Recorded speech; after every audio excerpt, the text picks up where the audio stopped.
নির্বাচন নিয়ে সামাজিক যোগাযোগ মাধ্যম ফেসবুকে নিজের অবস্থান স্পষ্ট করলেন আস-সুন্নাহ ফাউন্ডেশনের প্রতিষ্ঠাতা ও ইসলামী ব্যক্তিত্ব শায়খ আহমদুল্লাহ। আসন্ন জাতীয় সংসদ নির্বাচন ও গণভোটকে কেন্দ্র করে দেশজুড়ে যখন সংস্কারের জোরালো আলোচনা চলছে, ঠিক তখনই নিজের অবস্থান স্পষ্ট করলেন তিনি।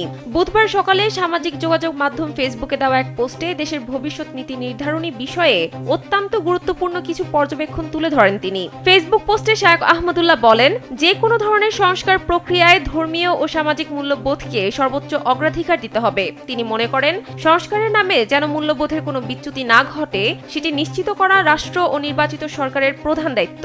আর এ লক্ষ্যে চূড়ান্ত সংস্কার কার্যক্রমে প্রতিনিধিত্বশীল আলেমদের অংশগ্রহণ নিশ্চিত করারও আহ্বান জানান তিনি। এখন যে কোনো ব্র্যান্ডের পুরাতন এসি বদলে নতুন ওয়ালটন এসিতে উপভোগ করুন 25% ছাড়।